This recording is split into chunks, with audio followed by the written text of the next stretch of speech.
ನಮಸ್ಕಾರ. ಎಲ್ಲ ವೀಕ್ಷಕರಿಗೆ ನಾವು ಸಂಕ್ರಾಂತಿ ಫಲಗಳನ್ನು ತಿಳಿಸ್ಕೊಡ್ತಾ ಈಗ ಮಕರ ರಾಶಿಗೆ ಕಾಲಿಟ್ಟಿದ್ದೇವೆ. ಮಕರ ರಾಶಿಯಲ್ಲಿ ರವಿಯ ಸಂಚಾರ ಆಗುವಂಥದ್ದು ಅಂದ್ರೆ ಸಂಕ್ರಮಣ ಅಂತ ಕರೆಯದೆ ಮಕರಕ್ಕೆ ರವಿ ಬರುವಂಥದ್ದನ್ನ ಮಕರ ಸಂಕ್ರಮಣ ಅಂತ ಕರೆಯೋದು. ಸಂಕ್ರಾಂತಿ ಹಬ್ಬವೇ ಮಕರಕ್ಕೆ ರವಿ ಸಂಚಾರ ಆಗುವಂಥದ್ದು. 1 ತಿಂಗಳ ಕಾಲ ರವಿ ಮಕರ ರಾಶಿಯಲ್ಲಿ ಇರುವಂಥದ್ದು. ಈ ಸಮಯದಲ್ಲಿ 1 ತಿಂಗಳ ಕಾಲ ರವಿ ಇರಬೇಕಾದ್ರೆ ರೋಗ ಪೀಡೆ ಅಂತ ಜನ್ಮದಲ್ಲಿ ಸಂಚಾರ ಮಾಡಿದಾಗ ರವಿ ರೋಗ ಪೀಡೆಗಳನ್ನ ಉಂಟು ಮಾಡ್ತಾನೆ. ಹಾಗಾಗಿ ಅಲರ್ಜಿಕ್ ಆಗಿರುವಂತಹ ಒಂದು ಅನಾರೋಗ್ಯಾದಿಗಳನ್ನ ಮತ್ತೆ ವಿಶೇಷವಾಗಿ ಶೀತ ಪ್ರವೃತ್ತಿಯಲ್ಲಿ ಸಮಸ್ಯೆಗಳನ್ನ ಕೊಡುವಂಥದ್ದು. ರವಿ ಇನ್ನೂ ಒಂದು ಹೇಳಬೇಕು ಅಂತಂದ್ರೆ ಹಾರ್ಟಿಗೆ ಸಂಬಂಧಪಟ್ಟಿರುವಂತಹ ಗ್ರಹ. ಹಾಗಾಗಿ ಸಣ್ಣ ಪುಟ್ಟ ಹಾರ್ಟ್ ಪ್ರಾಬ್ಲಮ್ಸ್ ಇರತಕ್ಕಂಥವರಿಗೆ ಒಂದಷ್ಟು ತನ್ಮೂಲಕವಾಗಿರುವಂತಹ ಖರ್ಚುಗಳು ಸಮಸ್ಯೆಗಳು ಅನ್ನೋದು ಉದ್ಭವ ಆಗುವಂತ ರೀತಿಯಲ್ಲಿ ಏನೋ ಬ್ಲಡ್ ಪ್ರೆಷರ್ ಜಾಸ್ತಿ ಆಗ್ತಿದೆ, ಪ್ಯಾಲ್ಪಿಟೇಷನ್ ಜಾಸ್ತಿ ಆಗ್ತಿದೆ ಅಂತ ಅನ್ಸುವಂತ ರೀತಿಯಲ್ಲಿ ಕಾಣಸಿಗುತ್ತೆ 1 ತಿಂಗಳು.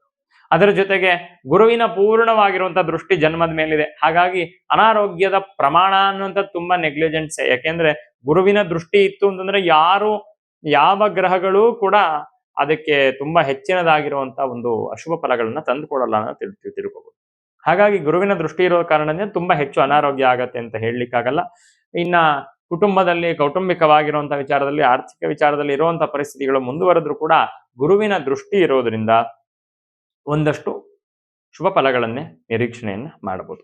ಹಾಗಾಗಿ ಅಷ್ಟಮಾಧಿಪತಿಯಾಗಿ ರವಿಯ ಒಂದು ಸಂಚಾರ ಲಗ್ನದಲ್ಲಿ ಆಗುವಂತ ಕಾರಣದಿಂದ ಅನಾರೋಗ್ಯಾದಿಗಳು, ಆದ್ರೆ ಗುರುವಿನ ದೃಷ್ಟಿ ಇರೋದ್ರಿಂದ ಹೆಚ್ಚಿನ ಮಟ್ಟಿಗೆ ಅನಾರೋಗ್ಯಗಳು ಉಂಟಾಗಲ್ಲ. ಹೆಚ್ಚಿನ ಮಟ್ಟಿಗೆ ಅನಾರೋಗ್ಯದ ವಿಚಾರವಾಗಿ ಖರ್ಚುಗಳು ಉಂಟಾಗಲ್ಲ, ಆದ್ರೆ ಆಗುವಂಥದನ್ನ ತಡಿಲಿಕ್ಕೆ ಆಗಲ್ಲ. ಇನ್ನು ಅದ್ರ ಜೊತೆಗೆ ವಿದ್ಯಾರ್ಥಿಗಳಿಗೆ, ವಿದ್ಯಾಭ್ಯಾಸವನ್ನ ಮಾಡ್ತಿರ್ತಕ್ಕಂಥವ್ರಿಗೆ ಒಳ್ಳೆ ಫಲ. ಯಾರು ವಿಶೇಷವಾಗಿ ಹೊರಗಡೆ ದೇಶಕ್ಕೆ ಸಂಚಾರವನ್ನ ಮಾಡಬೇಕು ಅಂತ ಇರ್ತಾರೆ ಅಂಥವರಿಗೆ ಒಳ್ಳೆ ಫಲಗಳನ್ನ ನಿರೀಕ್ಷಣೆಯನ್ನ ಮಾಡಬಹುದು.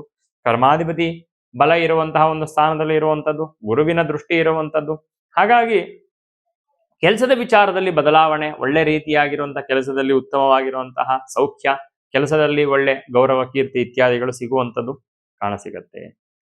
ಯಾರಿಗೆ ಆತ್ಮಕಾರಕನಾಗಿರುವಂತ ರವಿಯೇ ಜನ್ಮದಲ್ಲಿ ಬರ್ತಾನೆ, ಆತ್ಮವನ್ನ ಅಂದ್ರೆ ಆತ್ಮಸ್ಥೈರ್ಯತೆಯನ್ನು ಎಲ್ಲೋ ಒಂದ್ ಕಡೆ ಸೆಲ್ಫ್ ಕಾನ್ಫಿಡೆನ್ಸ್ ಅನ್ನುವಂಥದ್ದು ಸ್ವಲ್ಪ ಮಟ್ಟಿಗೆ ಡಿಮೋಟಿವೇಟ್ ಆಗುವಂತ ಸಾಧ್ಯತೆಗಳಿದೆ.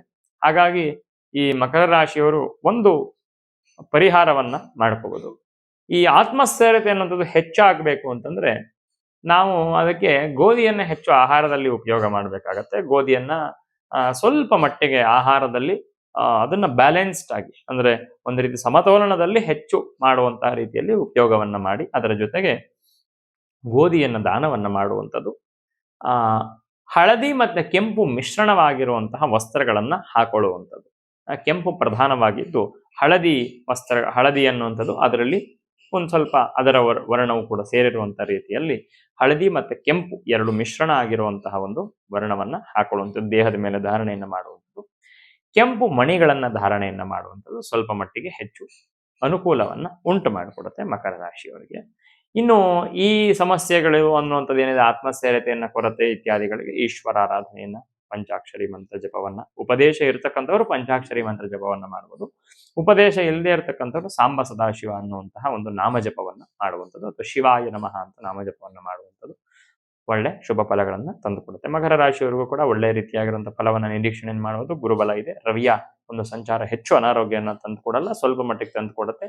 ಅದು ಸಹಜವಾಗಿ. ಅಷ್ಟು ಬಿಟ್ರೆ ಒಳ್ಳೆ ಫಲಗಳನ್ನು ನಿರೀಕ್ಷಣೆಯನ್ನು ಮಾಡಬಹುದು. ಒಳ್ಳೆಯದಾಗಲಿ. ನಮಸ್ಕಾರ. ಡಾಕ್ಟರ್ ಶಿವರಾಮ್ ಭಟ್ ಅವರ ನೇತೃತ್ವದಲ್ಲಿ ಇದೇ ಏಪ್ರಿಲ್ 30ರ ಅಕ್ಷಯ ತೃತೀಯ ದಿನದಂದು ಅಷ್ಟಲಕ್ಷ್ಮಿ ಮಹಾಯಾಗವನ್ನ ಹಮ್ಮಿಕೊಂಡಿದೆ. ಯಾಗದಲ್ಲಿ ಭಾಗವಹಿಸುವವರಿಗೆ 48 ದಿನಗಳಿಂದ ಪೂಜಿಸಲ್ಪಟ್ಟ ಅಷ್ಟಲಕ್ಷ್ಮಿ ಯಂತ್ರ ಹಾಗೂ ಶ್ರೀ ರಕ್ಷೆಯನ್ನ ಕೊಡಲಾಗುವುದು. ಎಲ್ಲರೂ ಈ ಯಾಗದಲ್ಲಿ ಭಾಗವಹಿಸಿ ಶ್ರೀ ತಾಯಿಯ ಕೃಪೆಗೆ ಪಾತ್ರರಾಗಿ. ಹೆಚ್ಚಿನ ಮಾಹಿತಿಗಾಗಿ ದೇವರಿಗತಿ.com ವೆಬ್ಸೈಟ್ ಅನ್ನು ಪರೀಕ್ಷಿಸಿ ಅಥವಾ ಈ ಕೆಳಗಿನ ನಂಬರ್ಗೆ ಸಂಪರ್ಕಿಸಿ.